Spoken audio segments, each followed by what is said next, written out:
না জানলে আপনার ভিসা বাতিল হয়ে যেতে পারে, আপনার ইন্টারভিউটি বাতিল হয়ে যেতে পারে। আমেরিকার নন ইমিগ্রেশন ভিসার ক্ষেত্রে অনেক অনেক পরিবর্তন এসেছে। আমরা আজকে এই ভিডিওতে সেই পরিবর্তনগুলা অর্থাৎ সেই আপডেটগুলা নিয়ে কথা বলবো। আপনি যদি আমেরিকার নন ইমিগ্রেশন ভিসা, ধরুন আপনি ভিজিটর ভিসার জন্য আবেদন করেছেন এবং এখন আপনি যেটা করবেন সেটি হলো যে আপনি যদি DS-160 ফর্মটি সাবমিট করে থাকেন, ইন্টারভিউ নিয়ে থাকেন, আপনি যেটা করবেন প্রথম কাজ হলো আপনার যে DS-160 ফর্মটি আপনি প্রিন্ট আউট করবেন এবং DS-1 কনফার্মেশন পেজটি আপনি প্রিন্ট আউট করবেন। পাশাপাশি অ্যাপয়েন্টমেন্ট যে আপনি নিয়েছেন সেই পেজটি আপনি প্রিন্ট আউট করবেন। খেয়াল রাখবেন যে অ্যাপ্লিকেশন ফর্মের যে বারকোড আছে সেটার সাথে যেন আপনার CGI পোর্টালে যে আপনি ইন্টারভিউ নেওয়ার জন্য যে অ্যাপয়েন্টমেন্টটি নিয়েছেন সেটির যে বারকোড আছে অ্যাপয়েন্টমেন্ট লেটারের, সেই বারকোডের সাথে যেন মিল থাকে। এটা গেল নাম্বার 1।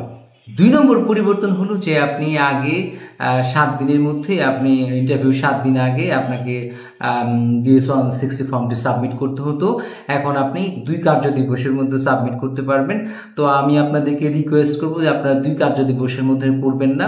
আমি আপনাদের রিকোয়েস্ট করবো যেন সেটা ওই 7 কার্য দিবস আগেই আপনি ইন্টারভিউর 7 কার্য দিবস আগেই আপনি DS-160 ফর্মটি সাবমিট করেন।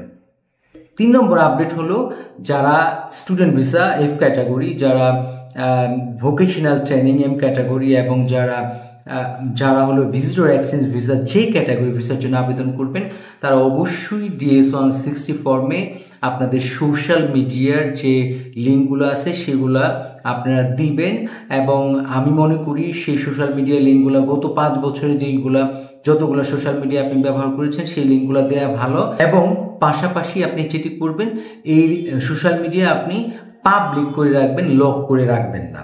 তাহলে যেটা হবে, আপনি যদি লক করে রাখেন তাহলে আপনার ভিসা পাওয়ার পসিবিলিটি কমে যাবে, আর যদি আপনি পাবলিক করে রাখেন তাহলে আপনার ভিসা পাওয়ার সম্ভাবনা অনেক বাড়বে। এই হচ্ছে 3টি পরিবর্তন, 3টি আপডেট। আমি বিশ্বাস করি আপনারা সবাই বুঝতে পারছেন। আর যদি আপনাদের কোনো প্রবলেম হয় অবশ্যই আমাদের সাথে যোগাযোগ করবেন। স্ক্রিনে আমাদের নাম্বার আছে, আমরা আপনাদেরকে অবশ্যই হেল্প করব।